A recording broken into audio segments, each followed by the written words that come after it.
নমস্কার, সন্ময় স্পিক্স থেকে সন্ময় বন্দ্যোপাধ্যায়। প্রসঙ্গ দিলীপ ঘোষ। দিলীপ ঘোষ যেন বাঙালিকে ছাড়তে চাইছে না। আমরা আজকে সরাসরি যোগাযোগ করেছিলাম প্রাক্তন রাজ্য বিজেপির সভাপতি তথাগত রায়ের কাছে। সঙ্গে তথাগতবাবু রাজ্য বিজেপির প্রাক্তন সভাপতি, আপনারা সবাই জানেন, এবং তার সঙ্গে সাম্প্রতিককালে প্রচুর বাগবিতণ্ডা হয়েছে। তিনি যে মন্তব্য করেছেন তার প্রেক্ষিতে দাঁড়িয়ে দিলীপ ঘোষ অত্যন্ত কুৎসিতভাবে তাকে আক্রমণ করেছেন। তাতে তথাগতবাবু খুব বেশি কর্ণপাত করেনি। যেটা করেছেন সেটা হচ্ছে বাস্তব অবস্থাটা বিশ্লেষণ করেছেন। আমি যখন সন্ময় স্পিক্সের তরফ থেকে সরাসরি তথাগতবাবুর সঙ্গে যোগাযোগ করি, তার কাছে জানতে চাই যে দেখুন, দিলীপ ঘোষের সঙ্গে তৃণমূল কংগ্রেসের একটা আন্ডারস্ট্যান্ডিং, পলিটিক্স অফ আন্ডারস্ট্যান্ডিং বহুদিন ধরে আমরা শুনেছি। আমি সেটা নিয়ে কথা বলি না, কি দরকার কথা বলার। একজন রাজনৈতিক নেতা যদি কোনো একটা আন্ডারস্ট্যান্ডিং বা কোনো একটা সেটিং করে তৃণমূল কংগ্রেসের সঙ্গে, কী বা বলার থাকতে পারে? মানুষ বুঝবে, তার সমর্থকরা বুঝবে। ফলত স্বাভাবিকভাবে সেই নিয়ে কথা বলিনি, কিন্তু আজকে কথা বলতে হচ্ছে তার কারণ যে তিনি তার এই লুকোনো আন্ডারস্ট্যান্ডিংটাকে এবার প্রকাশ্যে নিয়ে এসছেন এবং তার রাজনৈতিক দলকে টাইট দেওয়ার জন্য নিয়ে এসছেন, আরএসএসকে বোঝানোর জন্য এসছেন যে আমি এতদিন ধরে প্রচারক ছিলাম, সুতরাং এখন আমি আর কথা আমি আর কথা শুনবো না, আমি সংসার জীবনে এই প্রবেশ করলাম, তোমরা দেখে নাও, বুঝে নাও। কেন্দ্রীয় বিজেপি নেতৃত্ব তাকে যথাযোগ্য মর্যাদা দিচ্ছে না, তার মনে যন্ত্রণা ক্ষোভ আছে। ফলত তিনি দিল্লিতে মন্ত্রিসভার সদস্য হয়তো হতে চেয়েছিলেন এবং সেটা হয়তো পাননি, সেটার জন্য হয়তো রাগ, যন্ত্রণা, ক্ষোভ থাকতে পারে। ফলত আলটিমেটলি যেটা হয়েছে সেটা হচ্ছে তিনি রাগ, যন্ত্রণা, জ্বালা মেটানোর একটা অভিপ্রায় নিয়ে লড়াইয়ের ময়দানে নেমেছেন। নেমে সরাসরি শটান চলে গিয়ে একদম আমি বলছি দীঘার সেই জগন্নাথ ধাম কালচারাল সেন্টারের মধ্যে মমতা বন্দ্যোপাধ্যায়ের সঙ্গে বসে ফটো সেশন করেছেন। তো আলটিমেটলি দিলীপ ঘোষের সঙ্গে তৃণমূল কংগ্রেসের দীর্ঘদিনের গোপন আন্ডারস্ট্যান্ডিংয়ের যে ফর্মুলাটা ছিল, সেটাকে তিনি সারফেসে নিয়ে এসে মেসেজ দিলেন কাকে? সাধারণ কর্মীদের, না নিজের দলকে, যারা তাকে কেন্দ্রীয় মন্ত্রিসভায় দেননি। আর তার পাশাপাশি কাজ করেছে শুভেন্দু অধিকারীর সঙ্গে কোনো একটা কমপ্লেক্স, যেখানে দাঁড়িয়ে শুভেন্দু অধিকারীর জনপ্রিয়তাটা তিনি নিতে পারছেন না। এই সবগুলো বিষয় নিয়ে আমি সরাসরি চলে গিয়েছিলাম রাজ্য বিজেপির প্রাক্তন সভাপতি তথাগত রায়ের কাছে। আমাদের প্রত্যেকটা প্রশ্নের সঠিকভাবে জবাব দিলেন তথাগত রায়। আজকে আমি আপনাদের কাছে তাঁর কথাটা শোনাব। নমস্কার তথাগত বাবু, আমি সন্ময় বলছি। নমস্কার, বলুন। দিলীপ ঘোষ চ্যাপ্টার তো কিছুতেই থামছে না। দিলীপ বাবু মুখ খুলেছেন এবং কখনো আপনাকে সাংঘাতিক ভাবে আক্রমণ করছেন, শুভেন্দু অধিকারীকে ধারাবাহিক ভাবে নাম করে আক্রমণ করে যাচ্ছেন, কখনো অর্জুন সিংকে আক্রমণ করছেন, এখন আমাকে নিয়েও পড়েছেন, আমাকেও আক্রমণ করছেন, করুন, কোনো অসুবিধা নেই। কিন্তু আলটিমেটলি 2026-এর নির্বাচনটা কি দিলীপ বাবু অনেক কঠিন করে দিচ্ছে না বিজেপির পক্ষে? দেখুন, বিজেপি তো কোনো, এটা আমার মত আর কি বলছি, কিন্তু বিজেপি তো কোনো ব্যক্তি নির্ভর পার্টি নয়। হ্যাঁ, কে দিলীপ ঘোষ, কে হরিদাস পাল, এদের দিয়ে বিজেপির ভাগ্য নির্ধারণ হবে না। এর আগে আমাদের দিলীপ ঘোষের চাইতে অনেক বড় নেতা বিজেপি ছেড়ে চলে গেছে। যেমন নাকি বলরাজ মাধক, হ্যাঁ, বীরেন্দর সাকলেচা, উমা ভারতী, এরা বিজেপি ছেড়ে চলে গেছে। নেতা কি কিছু এসে গেছে? এসে যায়নি। তার কারণ হচ্ছে বিজেপি একটা নীতি নির্ভর পার্টি, এটা কোনো ব্যক্তি নির্ভর পার্টি নয়। আমাদের পশ্চিমবঙ্গে যে পার্টি আমাদের দল, আমাদের রাজ্য শাসন করছে, তাদের যদি সর্বাধিনায়িকা, মানে ভগবান না করুন, তার যদি ভালো মন্দ কিছু হয়, 15 মিনিটের মধ্যে পার্টি উঠে যাবে, বিজেপির কিছুই হবে না। আর দিয়ে গেলে যেখানে বলরাজ মাধকের মতন লোক, বীরেন্দর সাকলেচার মতন লোক, উমা ভারতীর মতন লোক গেলেও কিছু হয়নি, হরিদাস পাল গেলে কি হবে? কিছুই হবে না। এখন এই পরিস্থিতিতে দাঁড়িয়ে আমার একটা প্রশ্ন বারবার মনে দেখা দিচ্ছে, হ্যাঁ, যে হঠাৎ দিলীপ বাবু এইভাবে সাংঘাতিক ভাবে বিজেপির ক্ষতি করতে নামলেন কেন? উনি মুখে বলছেন এক কথা, কিন্তু আদতে তো গ্রাসরুট লেভেলের কর্মীদের মনোবলটা ভেঙে দিচ্ছেন। দেখো, কর্মীদের মনোবল তো ভেঙে দেওয়া উদ্দেশ্য। তার কারণ হচ্ছে যে আমি যতদূর বুঝতে পারি উনি তৃণমূলে চলেই গেছেন। আচ্ছা, চলে যেতে কিছু বাকি নেই, খালি আনুষ্ঠানিক ঘোষণাটা বাকি আছে, উনি তৃণমূলে চলেই গেছেন। আগে আমি কিছু খবর পেয়েছিলাম অনেক দিন আগে বিজেপির একজন অত্যন্ত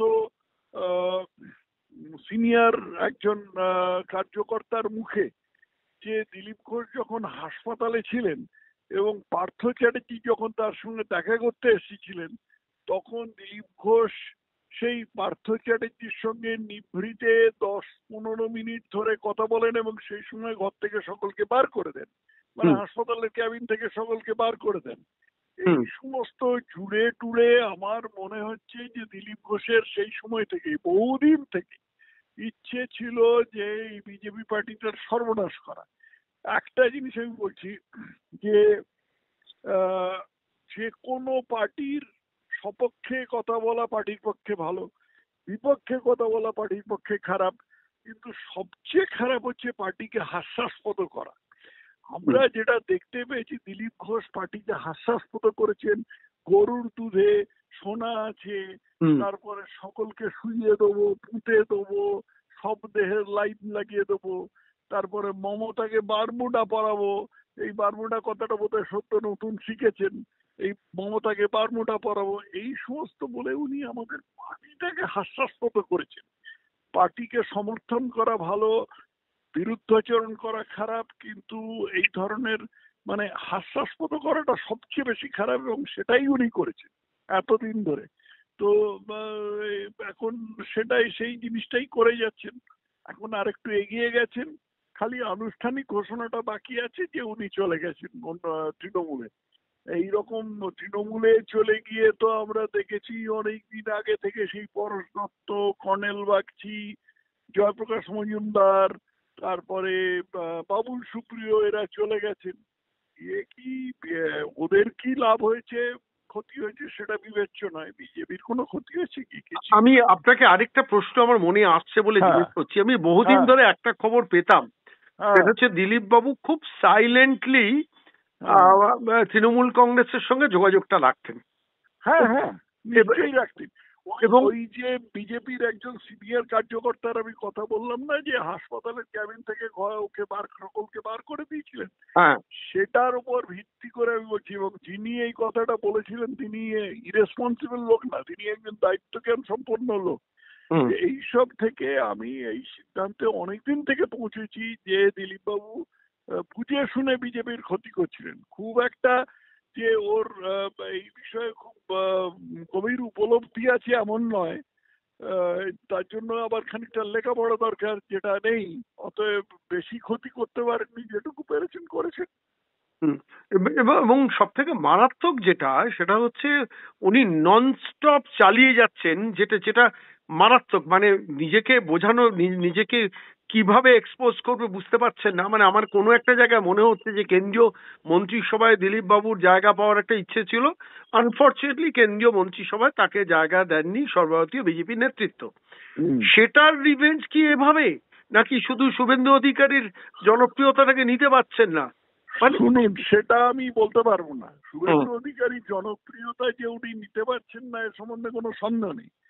তৃতীয় যে ব্যাপারটা আছে সেটা হলো যে উনি তো অসময়ে বিয়ে করেছেন। হ্যাঁ, এখন আমিও বিয়ে করেছি, আপনিও বিয়ে করেছেন, কিন্তু আমাদের বিয়ে একটা যথাসময় হয়েছিল। যখন বিয়ে হয়েছিল তখন আমাদের 2 মাস একটু মাথাটা ঘুরেছিল আর কি, পুরো আমি ঘোরের মধ্যে ছিলাম।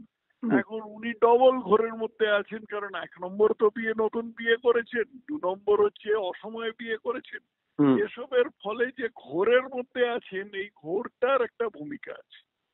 না, আপনি যদিও ব্যক্তিগত বিষয়ে চলে যাচ্ছেন, আমি ব্যক্তিগত বিষয়ে যাচ্ছি না, কিন্তু আমার কোন রাজনৈতিক সন্দেহবাবু, কোন রাজনৈতিক মানুষের কোনো বিষয় ব্যক্তিগত নয়, বিয়ে তো নয়। মানে কারোর পেট খারাপ হলো বা জ্বর হলো সেটা ব্যক্তিগত বিষয় হতে পারে, কিন্তু বিয়ে কোনো কারণেই কোনো রাজনৈতিক মানুষের ব্যক্তিগত বিষয় হতে পারে। আমি শেষ করবো আপনার কাছে সেই পুরনো কথাটা দিয়ে, আরেকবার দিয়ে, যে দিলীপ বাবুর সঙ্গে তৃণমূল কংগ্রেসের যে গভীরতম সম্পর্ক আছে, বহু সাংবাদিকদের কাছ থেকে আমি ব্যক্তিগতভাবে শুনেছি। কিন্তু আমি আপনি কি বলছেন? ঠিকই শুনেছেন। আমি গত 5 বছরে এ নিয়ে একটি শব্দ উচ্চারণ করিনি যে দিলীপ বাবুর সঙ্গে তৃণমূলের গভীর সম্পর্ক আছে, থাক, কোনো অসুবিধে কিছু নেই, সেটা থাকতেই পারে, কিন্তু মানে আজকের দিনে এই মুহূর্তে 2026-কে সামনে রেখে সেইটাকে তিনি ফোরফ্রন্টে নিয়ে এলেন যে সম্পর্কটা আছে। সেখান থেকে কি আপনার সন্দেহটা বাড়ছে যে দিলীপ বাবু তৃণমূলে প্র্যাকটিক্যালি চলেই গেছেন? আমি তো বলেছি, আজকে আমি অন্য কোনো একটা সংবাদ মাধ্যমে বলেছি যে দিলীপ বাবু চলেই গেছেন, খালি কে আনুষ্ঠানিক ঘোষণাটা করেননি, সে তিনি যখন করবেন। কিন্তু আমি আবার বলছি যে এর বটম লাইন হচ্ছে যে বিজেপি কোনো ব্যক্তি নির্ভর পার্টি নয়। দিলীপ ঘোষ বা কোনো হরিদাস পাল যদি বিজেপি ছেড়ে চলে যায় তাতে বিজেপির কোনো ক্ষতি হবে না। সাময়িকভাবে কিছু লোক একটু বিভ্রান্তির মধ্যে পড়বেন, কিছু কর্মী বলবেন যে আরে এরকম তো কিছু মাথা মুন্ডু বুঝতে পারছি না, 15 দিনের মধ্যে কেটে যাবে। অনেক ধন্যবাদ তথাগত বাবু, সঙ্গে আচ্ছা, থাকার জন্য অনেক ধন্যবাদ। ধন্যবাদ।